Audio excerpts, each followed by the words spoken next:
My father built the table we were sitting at, oak, 1978, damn near 50 years of coffee rings, homework, and Thanksgiving dinners. And that morning, the first morning I'd been home in 2 years, he could not lift his eyes off the grain of it. Behind me, a woman I had never seen before in my life stood in the doorway of my childhood bedroom in a bathrobe and called him honey. $226,000. Gone. And my father, the toughest man I ever knew, sat there like a boy waiting to get hit. Come right on in. It took me a long time to expecting understand you. that he wasn't confused. He was scared. And the person he was scared of was me. Look, before I go any further, you need to know who I was when I walked through that door, or none of the rest of this will land right. My name's Ethan. I was 42 that spring. I run construction, site superintendent, which is a fancy way of saying I'm the guy who gets yelled at when the concrete shows up late. I'm divorced. I've got a daughter, Josie, 17 at the time, already smarter than me. 2 years before that morning, my marriage came apart, and it came apart expensive. Then a guy I'd worked with called and offered me a contract overseas. Dubai. Tower project. 2 years, double the money, no real trips home. And I sat at my kitchen table at 11 o'clock at night doing the math on the back of an envelope, and the math said, take it. 2 years of my life for Josie's college and a clean start. So I took it. I told my dad over the phone, and he said what he always said. Do the job right and don't let him rush you. That was Ray. 78 years old. 40 years of Ray's heating and cooling, painted by hand on the side of a truck. He put furnaces in half the houses in Ledford, Ohio, and if you called him at 2 a.m. in January with a dead burner and a baby in the house, he came. Every single time, never charged extra for the hour. My mother, Carol, died 4 years before any of this. Sudden. He never said much about it. He just got quieter, and the house got quiet right along with him. And here's the thing. Here's the part I've had to live with. I knew he was alone in that house. I knew it, and I got on the plane anyway. 2 years later, I came home. I flew into Cleveland and drove the 90 minutes out to Ledford with the windows down because I'd forgotten what wet March air smells like. And I turned onto Alder Street, and my chest did that thing. You know the feeling. Same mailboxes, same crooked stop sign, same everything. Except the lawn. Dad's lawn was perfect. And I mean perfect, edged, striped, not a leaf on it. My father hadn't edged a lawn since 2011. He used to say grass grows fine without a haircut, and the truck was gone. That F-250 sat in that driveway for 22 years. He bought it the year I was a junior. There was a dent in the tailgate that I put there, and he never fixed it, because he said it was the only thing in the driveway with any personality. Gone. Empty concrete. Just an oil stain where it used to be. Like a shadow. I stood there with my bag in my hand for maybe 30 seconds, thinking, okay. He sold it. He's 78. That's normal. That's fine. Then I knocked on my father's door, and a stranger opened it. She was maybe 45. Blonde, going gray at the part, and she'd let it. Good smile. Warm, tired, honest, the kind you trust in about a second and a half. Bathrobe, and a lanyard around her neck, and on the lanyard, a laminated badge with her picture on it. And she said, oh my goodness, you must be Ethan, like she'd been expecting me. I'm Vivian, she said. Come on in, honey. You look exhausted. Honey, in my father's doorway. The house smelled like lemon cleaner and cinnamon. I need you to understand something about that. That house smelled like coffee and WD-40 and a little bit of solder for 40 years. That was the smell of my entire childhood. And I walked into my father's home, and it smelled like a hotel lobby. Dad was at the table. He had on a shirt I didn't recognize.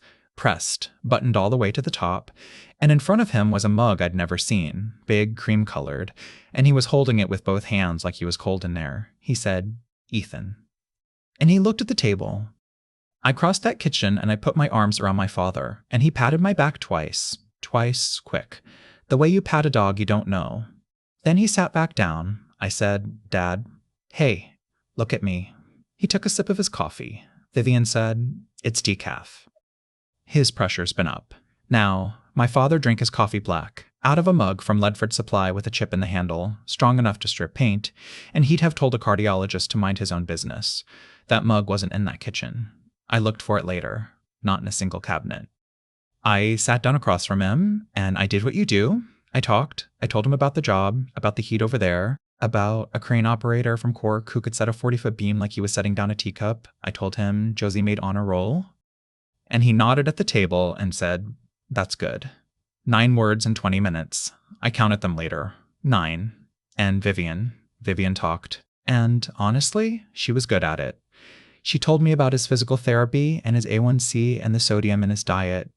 She got up and brought over one of those big pill organizers, 7 days across, 4 rows deep, and every single compartment was perfect. She knew his cardiologist's first name. She knew when his tetanus booster was due. Then she put her hand on the back of his chair and said, "He talks about you constantly, the tower, he's so proud."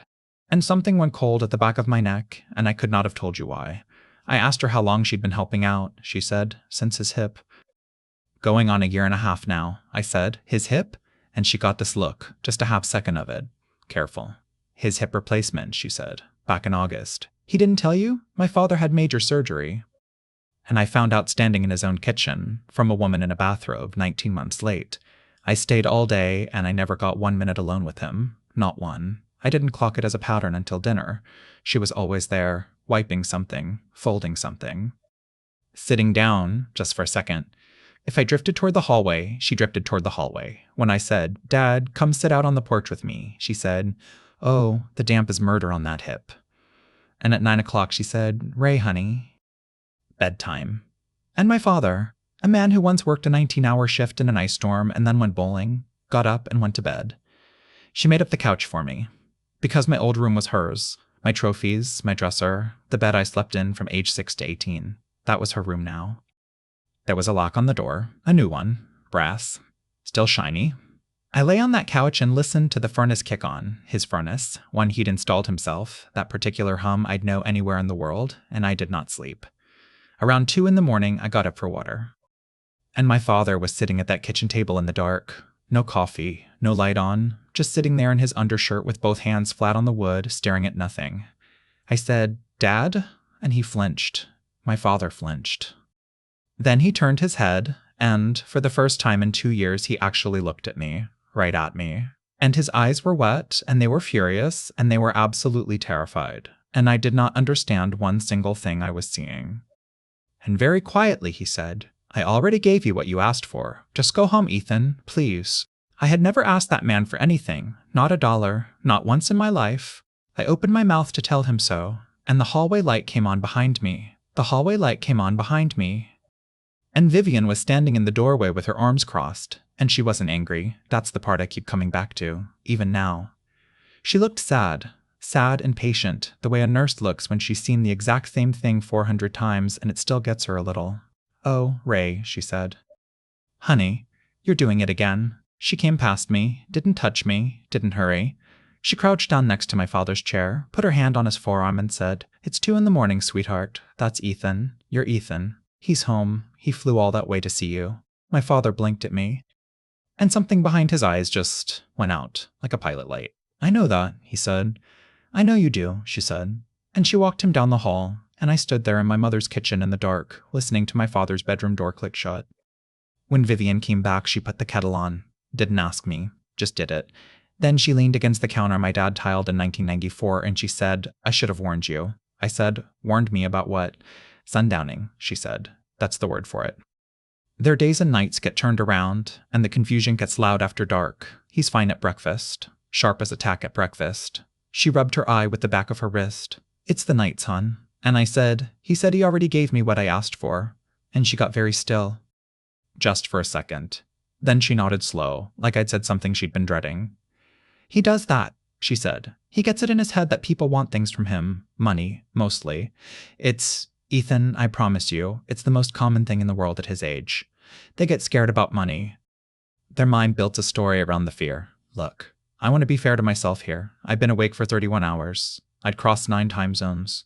I'd walked into a house that smelled wrong and gotten 2 pats on the back from the man who taught me to shave. And here was a woman with a laminated badge and a pill organizer telling me, kindly, that the impossible thing my father just said was a symptom. I wanted that to be true so badly I could taste it. Because the alternative was that he meant it. I said, "Why didn't anybody tell me about the hip?" "Why didn't you call me?" And she looked right at me, and she said, "Honey, I never once got you on the phone." And that landed. Because it wasn't a lie exactly. That's the thing about her. She almost never had to lie. She just had to stand very close to the truth and lean. Because I had called. In the beginning, I called every Sunday. Then it was every other Sunday. Then it was whenever the site went quiet, and the site never went quiet. And most of those calls, Vivian picked up and said he was resting, and I said don't wake him, and I hung up and I went back to work. 22 months. I did the math on the couch that night, 9 phone calls in 22 months. The kettle clicked off. She made tea I didn't drink, and she said, get some sleep, he'll be better in the morning. He's always better in the morning. And she was right, he was. At 7:30, he was at that table in a flannel shirt with his hair combed, and when I came in, he said, there he is. And for about 90 seconds, I had my father back. He wanted to know about the tower, how they set the core, what the wind loads were like at 400 feet. He asked what the concrete guys used for a retarder in that heat, and when I told him, he made a face and said, cheap. 90 seconds. That's what I got. Then I said, Dad, where's the truck? And the temperature in that room dropped 10 degrees. He looked at his plate. He said, sold it. I said, to who? And from over at the sink, without turning around, Vivian said, the transmission was going. My father didn't say a word. He just cut his egg into smaller and smaller pieces. After breakfast, I said I'd run into town and get some groceries, and there was this pause, small one. Vivian said, oh, I've got a list already, honey, I go Tuesdays. And I said I'd like to go anyway, I wanted to see the town. And she smiled and said, of course you do. I backed out of that driveway, and she was standing in the front window, watching me leave. I told myself that was nothing. I drove around Ledford for an hour like a man looking for something he can't name. The high school. The dairy freeze. Still there. The building on Route 9, where my dad's shop used to be, with somebody else's sign on it now, and I did not slow down for that one. And then I was coming down Mill Street, and I saw the truck, sitting in a gravel driveway next to a boat on a trailer, faded red, ladder rack. And on that tailgate, low on the driver's side, a dent about the size of a dinner plate that a 16-year-old kid put there in 2001, backing into a fence post and cried about and got told, relax. Now it's got personality. I sat in that rental car for a long, long time. Then a guy came out of the garage, 50s, big, coveralls, coffee in his hand, and he was friendly as could be. I said I used to know the fella who owned that truck. He lit right up, said he loved it, said it starts in any weather. I asked what he paid. He said $1,200, cash. Guy just wanted it gone. $1,200. I asked who sold it to him, and he said, Dale, Big Dale, does roofs, and he waved his mug at the horizon like Dale was a weather system. I asked Dale who, and he shrugged and said, beats me, brother. Cash deal. He let me look at it. The toolbox in the bed was still my father's toolbox. Still had a bundle of copper stubs in it, cut and flared and bound with a rubber band, because Ray Mercer never in his life threw away a piece of copper, and scratched into the underside of that lid with a nail 40 years ago, RM. 40 years of a man's working life, still sitting in the bed of a truck he sold for $1,200. And my father was a man who could tell you the resale on a used furnace to the dollar. Hey, quick thing, and then I'll get right back to it. If this story's got a hold of you, do me a favor, hit subscribe, drop a like, and tap that bell so the next one finds you. That's it, okay? So, I drove to the bank, Ledford Savings, on Main, same brick building since the 50s. And I want to be clear about something, because people ask me this. I had every right to walk in there. After my mother died, my father sat me down and put my name on his checking account. Joint, he said, in case. I remember thinking it was morbid. I signed the card in the lobby, and I forgot about it for 4 years. The teller was Danielle Kubiak, graduated 2 years behind me, played clarinet. She saw me and said, Ethan Mercer. Big smile. And I watched that smile die on her face in real time. She pulled it back up fast, professional. But I saw it go. I said I'd been out of the country, and I wanted to look at my dad's statements. She checked, saw my name on the account, and went to print. And it took a while. It took long enough that I started reading the rate sheet on the counter just to have something to do with my eyes. She came back with a stack about a half-inch thick. 18 months. My father sold that business for $190,000. My mother's life insurance was $60,000, plus what he'd squirreled away for 50 years, because that man reused aluminum foil. When I got on that plane, Ray Mercer had $271,000 and change sitting in that bank. That morning, the balance at the top of the page read $4,318. I flipped, cashier's checks, 14 of them, $6,000. $9,005, $12, a certificate of deposit broken early with the penalty right there in black and white, 2 wire transfers, and 1 check dated the day after Thanksgiving for $38,000. I know exactly where I was that day. I was in a stairwell on the 29th floor with my hard hat under my arm, calling home, and Vivian said he was napping, and I said, don't wake him. Danielle was watching me read. Then she reached under the counter and slid one more page across. A photocopy. The front of a check, my father's handwriting all over it, that hard, blocky all-caps handwriting he learned filling out work orders, and on the memo line in his hand, for Ethan. I looked up. And Danielle leaned in and dropped her voice and said the thing that took the floor out from under me. Ethan, can I ask you something? What did you need it all for? The hallway question hit me like a board across the back of the head. I said, Danielle, I have never asked that man for $1 in my life. And she didn't move. She just stood there behind that counter with her hands flat on the marble, and I watched her go through about 4 different emotions, and the one she landed on was the worst one. Pity. She said, can you wait 10 minutes? She got somebody to cover her window, and we sat in a little glass office in the back with a plastic fern in the corner. She closed the door, and she told me. He started coming in, she said, maybe 14 months back. Alone, at first. Cashier's check, $6,000, and Danielle knew him. Everybody in that building knew him. He put the furnace in Ledford Savings in 1996, so she made a joke, said, buying a boat, Ray? And my father said, it's for my son. He's in some trouble over there. She said he wouldn't look at her when he said it.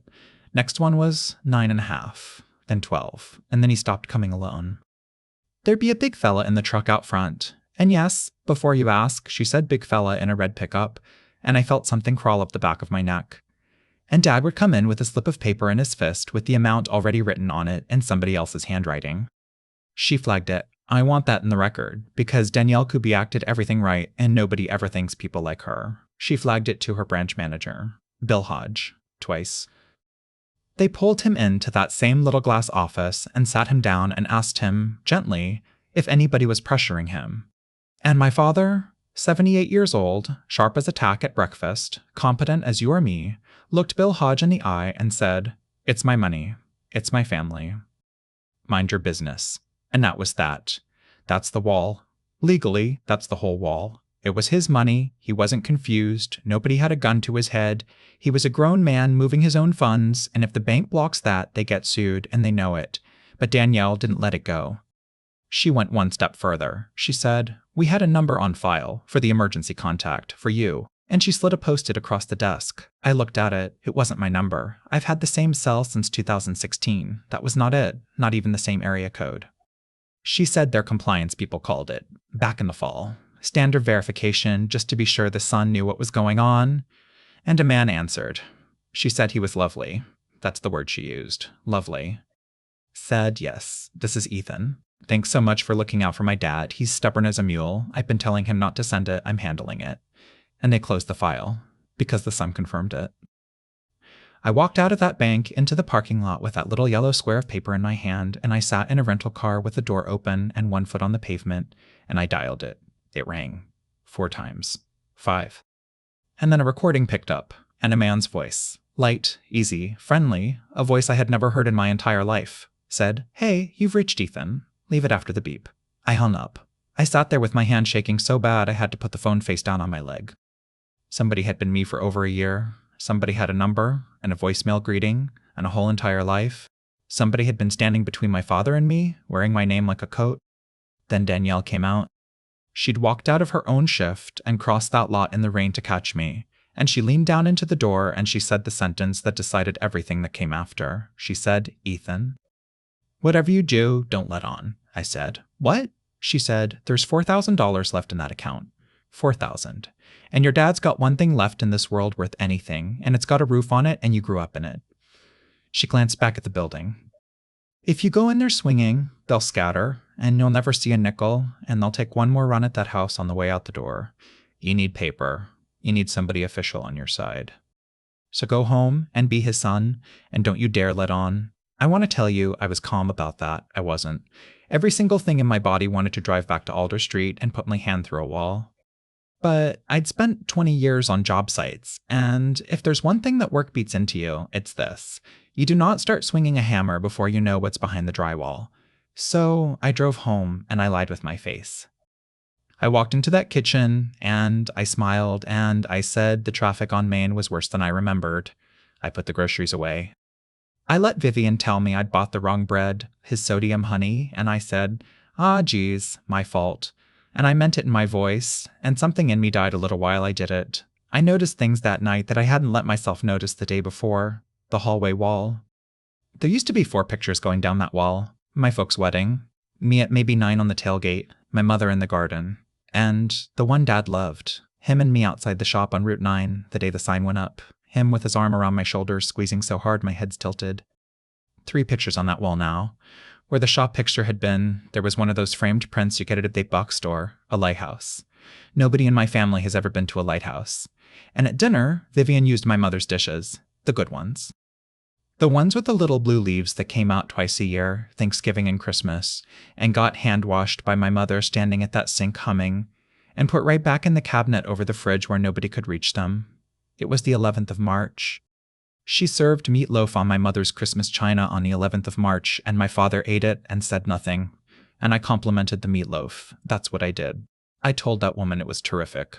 And, you know what got me? She lit up. She was so pleased.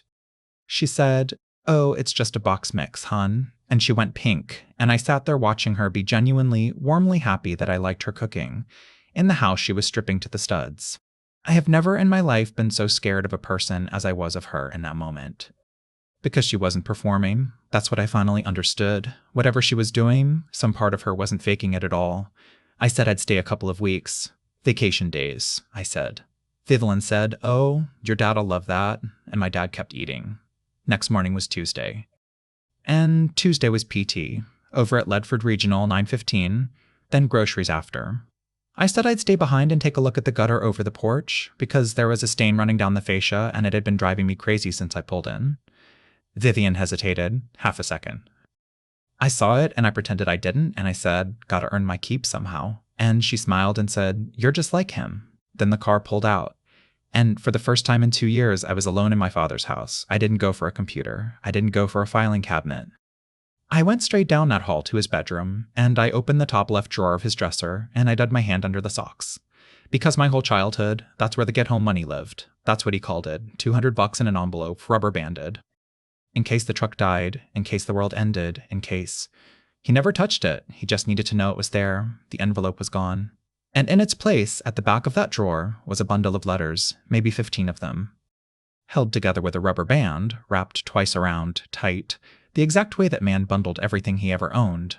I pulled the top one out. Handwriting, blue ink, careful, slanted, tidy handwriting that looked nothing like mine. And it started, Dad, I know I keep asking. I hate myself for it. But it's gotten worse over here, and I've got nobody else. And down at the bottom, in that same neat, patient hand, a little cramped for space, it was signed, "Your son, Ethan." Your son, Ethan.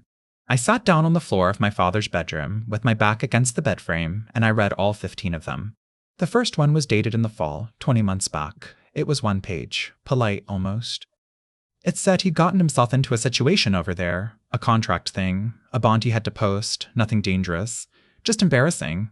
And he needed $6,000, and he'd pay it back by spring, and he'd never felt smaller in his life than he did writing this down. "I know what you're going to say," it said. "You'd have told me to read the fine print. You told me that my whole life." Well, you were right, Dad. You were right, and I was in a hurry. That's the sentence that got me, because it's true. He did tell me that my whole life. They knew him. Whoever wrote those letters knew exactly which door to knock on. The second one was 6 weeks later. 9,005.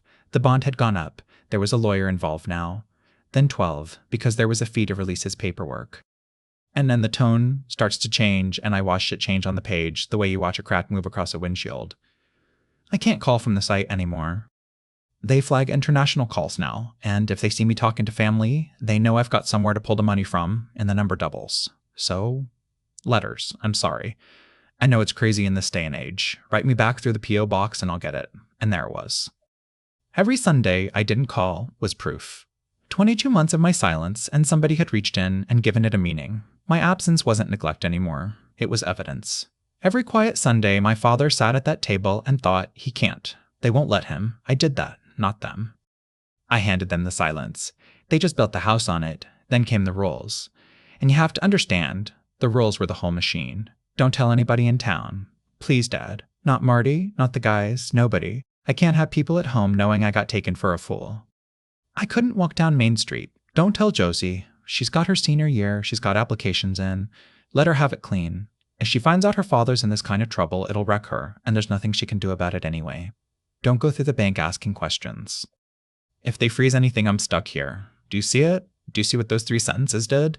They took a 78-year-old man who'd lived in one town for 50 years, who had 100 friends, a granddaughter, a bank full of people who loved him, and they walked around behind him and turned out every single light, one at a time, and they did it using the best thing about him, his pride in me, his protectiveness of Josie, his absolute refusal to embarrass his son in front of the town.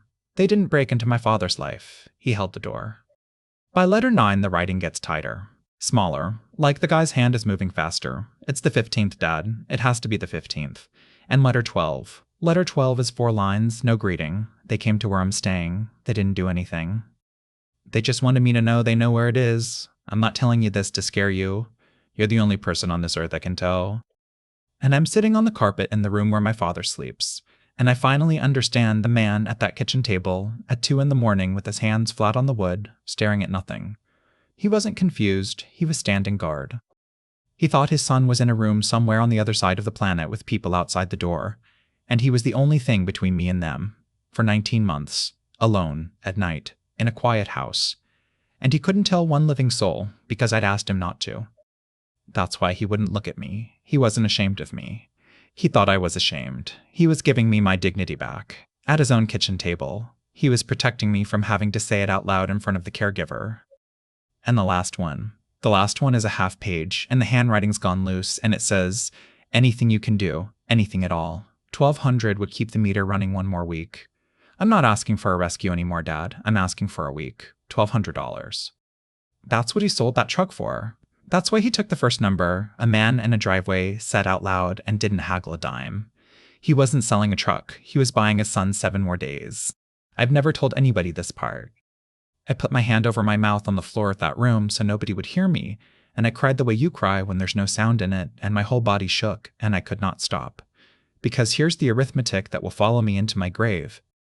While my father was selling his truck for $1,200 to save my life, I was on the 29th floor of a building in the desert, making $11,000 a month, and I couldn't be bothered to call him on a Sunday.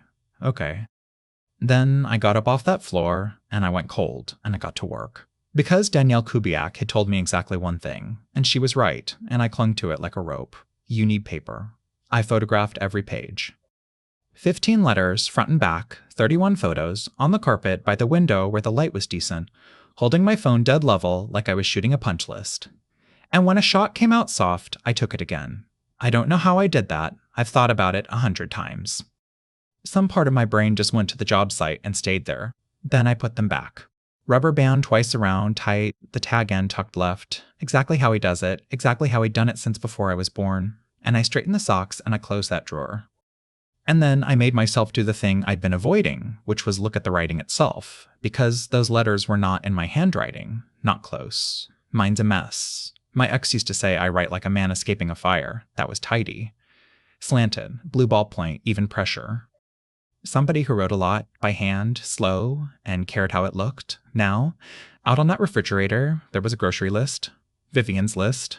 Been there since I walked in. It was round, bubbled, cheerful, if handwriting can be cheerful, with a little loop on the L. It wasn't even in the same county as those letters, which meant somebody else was holding the pen. And then I read one line, and letter 7 again, and, everything I thought I understood came apart a second time. Tell Josie I'm sorry about her knee. Tell her I said no scholarship is worth walking funny at 50. She'll know what I mean.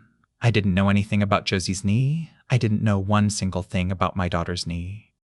A man who had never met my child knew something about her body that her own father didn't, and he'd written it down in blue ink and mailed it to my dad, and my dad had read it and nodded. So I went back into that drawer. Down deeper this time, past the socks, all the way to the paper lining at the bottom, and there was a second bundle, smaller, maybe 8 or 9 envelopes, purple rubber band, and I knew before I touched it. I knew from across the room, round letters, little circle over the I. Green ink, because she's used green ink since she was 11 years old, and I used to tell her teacher she'd grow out of it. Josie, my daughter had been writing to her grandfather, the whole time, every month. Postmarks going back 2 years, right through the fall, right through Thanksgiving, while I was in a stairwell telling a stranger don't wake him. She never told me. She never told me because she didn't think it was a big deal. It was just something she did. And I was on my knees on that carpet with my daughter's letters in one hand, starting to understand exactly how a person on the outside of my family had learned the inside of it, when I heard tires on the gravel. 20 minutes early. It wasn't the car. I knew before I got off the floor. The sedan Vivian drove made a light, quick sound on that gravel like somebody walking fast. This was heavier. It came in slow, and it settled, and the engine had a knock in it. I got that purple rubber band back around my daughter's letters, and I shut that drawer, and I made it as far as the hallway. And then I heard a key go into my father's front door. Not a knock, a key. Turning. He filled the whole doorway. Big man. 6'3", easy 300 pounds, sunburned across the back of the neck the way roofers get. Ball cap, a travel mug in one hand, and my father's house key in the other. And he saw me, and his whole face opened up like Christmas morning. Well, hell, he said. He must be the sun. He crossed that living room and shook my hand with both of his. Warm, dry, genuinely, honestly glad. Dale, he said. Viv's told me all about you. Look, I want to say something about Dale, because if I make him sound like a movie villain, you'll never understand how any of this happened. Dale was likable. Dale was the guy at the counter at the parts store who tells you a joke while he looks up your filter. If Dale showed up at your house, you'd feel better about your day. He said, Viv mentioned you were looking at that gutter. And I said, yeah, I noticed a stain on the fascia. And he grinned and said, well, that's why I'm here. Now hold on. Let's just sit with that for a second. I mentioned that gutter to Vivian one time, at 7:40 that morning, offhand, standing in the kitchen with a coffee in my hand, and by 10:15 there was a man with a ladder in the driveway. That house had an alarm on it, it just wasn't wired to a siren. He had the ladder off the rack before I could say a word. 32-footer, and he set it against that fascia like he'd done it there before, and he said, see me not if you want, doesn't bother me. So I went up. And, here's a thing about me you should know. 20 years on job sites. I've walked more roofs than Dale's ever sold. I've climbed onto a roof deck in Cleveland in January with sleet coming sideways and torn a section apart with my bare hands looking for a leak. I know what a bad roof feels like under your boot. It gives. It talks to you. It's like walking on a stale cake. My father's roof was solid as a parking lot. Architectural shingle. 30-year. 6, maybe 7 years old. He had it done himself. I remembered him complaining about the price on the phone. No cupping. No curled tabs. Flashing tight around the chimney. Valleys clean. Decking hard as a rock everywhere I stepped. And the stain on that fascia? The downspout was packed solid with maple seeds. Water was jumping the gutter and running down the board. $12 problem. 15 minutes with a garden hose. Dale squatted down at the ridge, took his cap off, wiped his forehead, put it back on, and he said, aw, buddy. She's shot. He rubbed his thumb across the shingle and showed me the little bit of grit that came off. Granule loss, which is what shingles do. That's how they're built. And he held it up in the sunlight like a man showing you an x-ray, and he said, I'd hate to be the one to tell him. But I'd hate worse to let him find out in a storm. That's a good line. You have to admit, that's a professional line. And I stood on my father's roof in the March wind and I said, man, is it bad? Best acting I have ever done in my life. And that's when he laughed, just a chuckle. Nothing.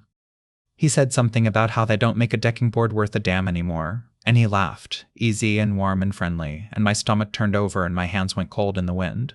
Because I'd heard that voice. The day before. Sitting in a bank parking lot with the car door open and my heart coming out of my chest. That exact light, easy, friendly voice, saying, hey, you've reached Ethan. Leave it after the beep. I was standing on my father's roof with the man who'd been wearing my name for 19 months. And he was worried about my dad's shingles. I got down that ladder. I don't remember doing it. His truck was parked broadside to the porch, and the passenger window was down, and there was a clipboard sitting on the seat. Full tear-off, new decking, ice and water shield all the way up. $28,400. And under it, a second sheet. A financing addendum, they call it. Because a man who takes $1,200 cash for a pickup truck out of a driveway does not carry $28,000 of paper on a 78-year-old's word. Not unless the paper's attached to something. Not unless it's attached to a house.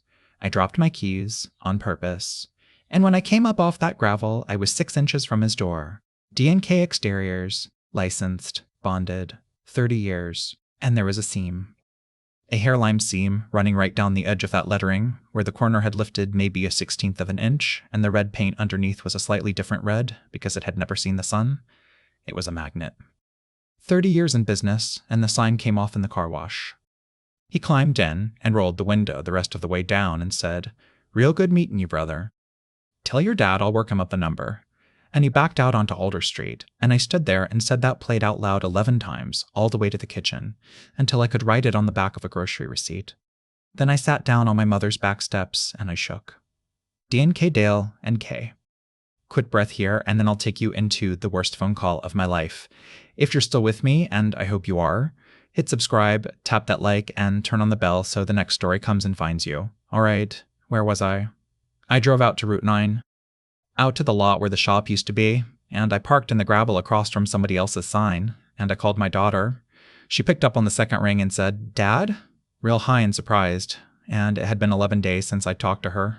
We did the small talk. School. Her mother. And then I said, real casual, "Hey Joe, how's the knee?" Silence. Long enough that I looked at the screen to see if the call dropped, and she said, It's fine. It's been fine since like December. I said, December. And my daughter, 17 years old, said in this careful little voice, "Dad, I told you about it." And while she was talking, I put her on speaker and I scrolled up, and up, and up. October 14th, 8:50 at night, her time. 3 paragraphs. 3 whole paragraphs from my kid about her knee swelling up after every match, and playing through it anyway, and how the trainer said she needed to sit and she was scared that if she sat she'd lose her spot, and how she hadn't told her mom yet, and what do you think I should do, Dad? My reply came 4 hours and 12 minutes later. "Sounds good, kiddo. Proud of you." I didn't read it. I saw a wall of text from my daughter and I was tired, and I thumbed something warm and I put the phone down. She never asked me for advice again after that. I checked. 10 months. She never asked me for one single thing again. But she told her grandfather. She said, "Yeah, I wrote to Grandpa about it. He wrote back this whole thing about a guy he worked with who wrecked his shoulder at 26. He said no scholarship's worth walking funny at 50. Same words." Same exact words as letter 7. I said, "Joe, you write to Grandpa." And she said like I was slow, Dad. Every month, since like forever. And then she said, "He writes back. She's got a shoebox." She's got 2 years of my father's blocky all-caps handwriting in a shoebox under her bed, and she's never mentioned it because to her it isn't a thing. It's just Grandpa. And she said, and this is what finally put it all together, "He asks about you all the time. He asks if you sound okay. If you sound tired." She laughed a little. "It's kinda sweet. He always tells me to go easy on you. He says you're carrying a lot right now." My father spent 19 months protecting my relationship with my daughter from me. I could barely get the next question out. I asked her where she sends them, and Josie said, "Oh, the P.O. box." I said, "What P.O. box?" And she said, "Since October?" Grandpa said the mailman was losing stuff at the house. He gave me a box number. Hang on, I've got the last envelope right here. And she read it to me, slow, digit by digit. And I sat in that gravel lot across from my father's old sign with my eyes shut, and I already knew. It was the same box. Every letter my daughter wrote her grandfather for the last 6 months went through Dale's hands first. Every letter he wrote her, those went out through Vivian, sealed and stamped, "I'll drop it, honey, I'm going that way anyway." And they went through his hands, too. They read my kid, that's how they knew about the knee. That's how they knew about the scholarship and the shop on Route 9 and my mother's flower beds and every soft place in my father's chest. A 17-year-old girl who loved her grandfather told them everything they ever needed to know, 1 page a month, in green ink, and never knew she was doing it. I told Josie the mail was fine now and to send it to the house. She said, "Dad, are you okay? You sound weird." And I said, "Yeah, kiddo, I'm okay." 2 lies to my daughter in 10 seconds. I'd get better at it before it was over. Then I called the police. I want to tell you how that went, because I think a lot of people watching this have already had this phone call, or they're going to. I got a detective, nice guy, patient, took every word down, and then he asked me his questions. Is your father competent? Yes. Has he been declared incapacitated? No. Did anyone threaten him? No. Did he sign the checks himself? Yes. Did he know he was giving the money away? Yes. And I said, but he thought he was giving it to me. He said, I understand. I do. But right now, what you've got is a man who wrote letters, and a father who chose to send money to somebody he believed was his son. The fraud is in the belief, and belief is real hard to put in front of a jury. What we'd need is your father sitting down and saying out loud on the record, I was deceived. I said, he won't. He thinks he's protecting me. And he was quiet for a second, and then he said, then, Mr. Mercer, he's not a victim yet. He's a donor. That's the wall, right there. That's the wall every single family hits. And then he said one more thing, and it was the most useful sentence anybody said to me the whole time. But you said there's a mortgage broker involved. And you said the man's business sign is a magnet. He said the state doesn't need your father to press charges to care about an unlicensed contractor pulling paper on a house. Different door. So I stopped trying to prove they'd stolen from my dad, and I started building a file on Dale. 2 weeks. That's what I gave myself. 2 weeks of being the world's most useless son. I got up at 7:30. I ate what she cooked. I said the meatloaf was terrific. I fixed the downspout with a garden hose and 15 minutes, and when Dale came back and gave my father that number, 284, and my dad's face when he heard it, I'll never forget it. He just went gray. I stood there in my father's kitchen and said, "Wow. Well, you're the pro." I let that man think I was nothing. Meanwhile, the plate came back to a 2009 F-350 registered to a woman in Marion County, not Dale. The state licensing board had no D&K exteriors, no Dale anything, nothing. But the Secretary of State had something. D&K Exteriors, LLC. Filed 16 months back, dissolved 11 months after that, registered agent Vivian KK D&K Dale & K, and under it, a previous filing, different name, same agent, dissolved, and before that, another. 3 companies in 5 years, everyone born and buried inside a year and a half, everyone with her name on the paperwork. She wasn't his helper, she was the one holding the pen. And that laminated badge on the lanyard? I looked. State Home Health Aid Registry, public, free, takes 40 seconds. She'd never held a license in her life. Not expired. Not suspended. Never issued. That badge came off a printer. Then I found the deed. Now, I don't know how many of you have ever pulled your own family's deed at a county recorder's office. It's $11. It takes 20 minutes. Nobody ever does it. 216 Alder Street, free and clear since 2003. Ray and Carol Mercer. And Elise Pendens, filed 9 weeks before I landed. Mortgage application, pending, $31,000 against my father's house. Purpose, home improvement. Loan officer, a broker 2 counties over, contractor of record, D&K Exteriors. And there was a signature page, Ray Mercer, his blocky all caps. Dated the 8th of January. He'd already signed. 9 weeks before I got there, my father had already put the house on the table, and the only reason it hadn't closed was an appraisal backlog. And I sat in that county office with the deed to my childhood in my hands, and I finally understood the whole shape of it. The money was gone. $267,000 was gone, and it was never coming back. But the house was the last course. The roof was never a roof. The roof was a reason to put a lien on a house that had been paid off for 23 years. And once that paper was on it, they'd have refinanced it and refinanced it again, and when there was nothing left, they'd have folded up their magnet sign and driven to the next town, and left a 78-year-old man in a house he no longer owned, holding a stack of letters from a son he'd never actually heard from. And he'd have died thinking he saved me. That's what I couldn't live with, not the money. I want to be honest about that. I never cared about the money. It was that he was going to die grateful. I made copies of everything, 19 days. That's what it took me, in the end. I built a binder the way you build a submittal package for a job, because that's the only thing I know how to do. Tabs, index, everything cross-referenced. Bank statements, every check, every wire with dates. 31 photographs of letters signed with my name in handwriting that wasn't mine. The compliance record with a phone number on it that was never mine, and a screenshot of a voicemail greeting from a man saying he was me. 3 dissolved LLCs, 1 registered agent. A licensing registry showing nothing, a deed and a lien, and a signature page dated the 8th of January. And one more thing, and this was the one that turned the key. The bank puts the date on a cashier's check, the P.O. box puts a postmark on an envelope, and every single time, every one, 14 out of 14, the check cleared before the letter asking for it was postmarked. Every time. They'd get the money, and then they'd mail the ask. Because they weren't responding to a crisis. They were manufacturing one, and they got sloppy about the order, because for 19 months nobody was checking. Why would anybody check? The son was in Dubai. The son never called. That's not sad anymore. That's a timeline. And the timeline is a thing you can hand to a prosecutor. Then I made 3 phone calls in one afternoon. The detective, the State Licensing Board's Enforcement Division, and the fraud unit at the bank the broker worked for. And you know what I found out? Everybody was starving for exactly what was in my binder. That detective had a folder on Dale already. 2 counties had complaints. Nobody had ever put it in one place. I closed that binder. and then I sat in my truck outside the county building for a long time.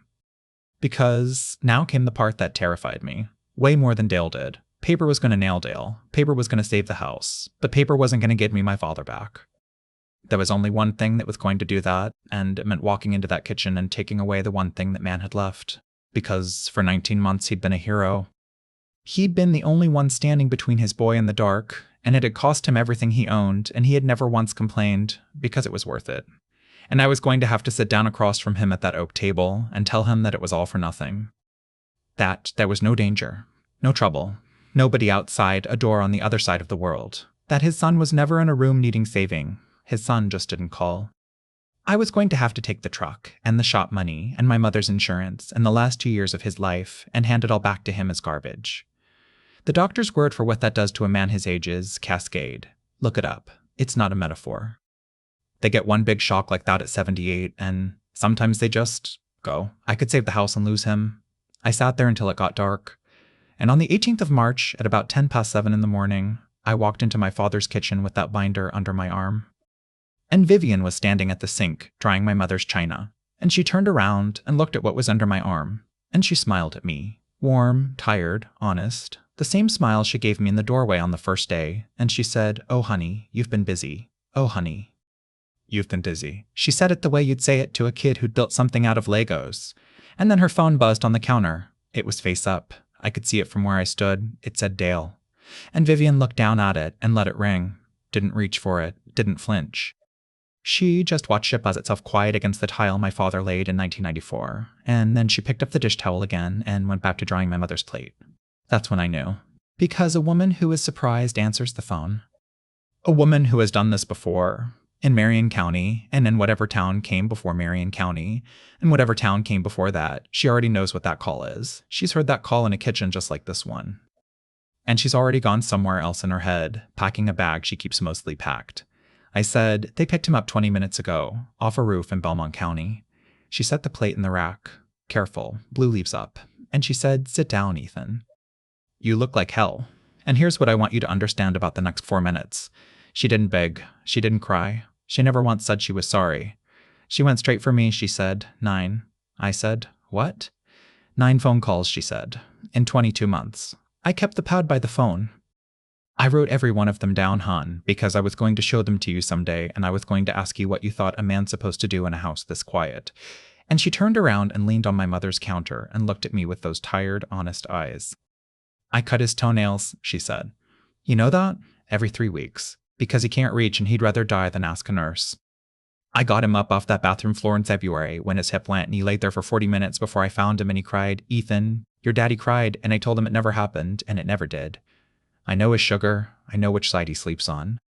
I know he can't stand the sound of the ice maker, so I turn it off at 9. She tipped her head at me. "What do you know? And, look, I'd like to tell you I had something ready. I didn't, because every word of it was true." She said, "You want to know why he never checked? Why he never called Marty, never called the bank, never once asked one single question in 19 months. I said nothing. And she smiled, sad, patient, almost gentle, and she said, "Because somebody finally needed him. That's it. That's the whole thing. Right there. That's what she sold him." That's what she found in that house 4 years after his wife died, and his shop got somebody else's sign on it, and his son got on a plane. She didn't find a rich old man. She found a man with nothing left to do, and she gave him a job. And he was so grateful for it, he paid $267,000. I stood in my mother's kitchen and I said the only true thing I had. I said, "You're right." She blinked. I said, "You're right about all of it. I wasn't here. I'll be answering for that the rest of my life." And then I put my hand on that binder. "But it's not mine to settle anymore, Vivian. It's the state's. Your name's the registered agent on 3 companies. Yours, not his. You spent 5 years making sure nobody ever said your name out loud, and you signed it on every single page. And that landed. That one landed. I watched it go into her. She went upstairs. She was gone 11 minutes. And when she came down with her bag, she stopped at the sink and dried the last plate because it was wet. At the door, she turned around and she said, 'He was happy, you know.' And she left. Before I take you into the hardest thing I've ever done, quick word. If you're still here, hit subscribe, tap like, turn that bell on. That's all. Okay. My father was standing in the hall. He'd heard all of it. And he said, 'Where'd Viv go?' I put the letters on that oak table, all 15, and Ray Mercer's face, it just came apart. He put his hand on the back of a chair to hold himself up, and he said, "Aw, son, you weren't supposed to see those. 19 months. And his first thought was still protecting my dignity. I said, "Dad, I never wrote one of these." And he said, "Don't." Sharp. Sharper than he'd said anything in 2 years. "Don't you do that." I'm not senile, Ethan. I know what my own son sounds like, so I picked up the pen off the fridge, Vivian's grocery pen, and I turned an envelope over and I wrote 4 words on it and I slid it across that table. "Dad, I'm sorry. My handwriting, which is a car wreck, which has always been a car wreck." And he looked at it. And he looked at the letter. And he looked back at the envelope. And he sat down, slow, all the way down. And after about 100 years, he said, real quiet, "I thought it looked different. And that's the one. That's the sentence I'll take to my grave." He noticed. 19 months ago, on the very first one, my father noticed the handwriting was wrong, and he explained it away. He told himself, the boy's scared, his hands shaking, he's writing it fast, somewhere he shouldn't be, because the other explanation was unbearable, and he said it out loud. He looked at me across his own kitchen table, and he said, "If it wasn't you, then you just weren't calling." There it is. That's what they were really selling him. They weren't selling him a rescue. They were selling him a reason. Every silent Sunday for 2 years, they handed my father a story where his son still loved him and simply couldn't reach the phone. And he bought it. He paid everything he had for it, and I'd have paid twice that. I said, "No, Dad, I didn't call." He nodded at the table. And then I said the only thing I had left, and it happened to be true. "But you were right about the trouble. There was trouble. You just had the wrong shape for it." He looked up. I said, "My marriage was over. I hadn't talked to my kid in 11 days. I was on the other side of the world working 90 hours a week so I wouldn't have to sit still, because if I sat still, I'd have to look at what I'd turned into. You knew something was wrong with me, Dad. Your gut was right. It was right the whole time." My voice went out on me. "They just gave you the wrong story to hang it on. That's all they did." And my father sat there, and then he got up and he walked out to the garage. I didn't follow him. I didn't know if I should. I sat in that kitchen for 4 minutes listening to a man move things around out there, and then he came back in with a coffee can. Folgers. Rusted rim. He set it on the table and took the lid off. Inside was the chipped mug from Ledford Supply. The photograph from the hallway. Him and me outside the shop, his arm crushing my shoulder. The sign going up behind us. My mother's wedding ring and her engagement ring wrapped in a paper towel. And the get-home envelope. Empty. $200 written on the front in his blocky capitals and crossed out. And under it, 140. Crossed out. And 90. And 41. He'd been keeping ledger on his own emergency fund while he spent it on stamps and gas to a post office box in the next county. I said, "Dad, why'd you hide all this?" And my father looked at the can for a long time. And he said, "I don't know." He did know.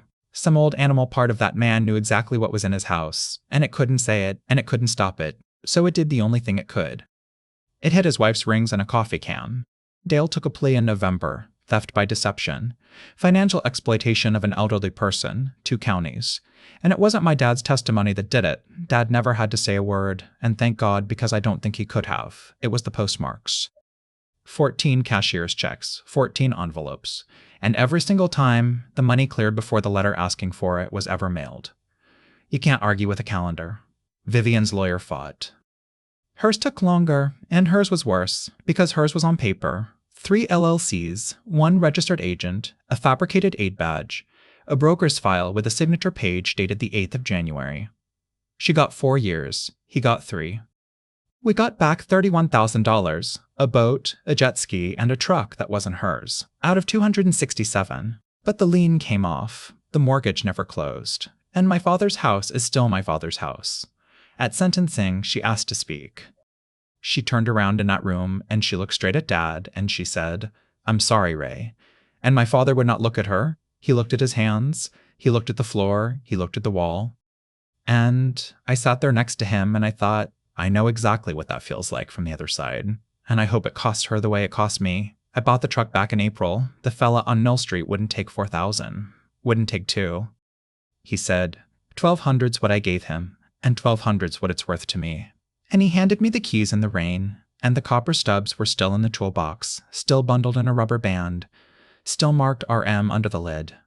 I gave up the tower, took a job in Worcester. 60% of the money.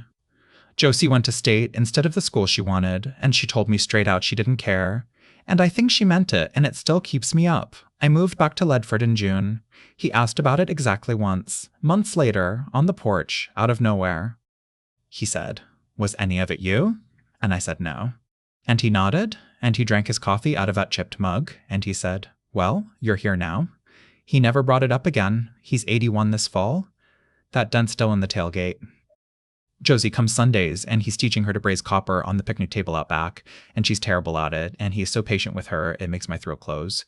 And every morning at 7:30, I sit down at that oak table across from my father, and he looks at me. He looks right at me.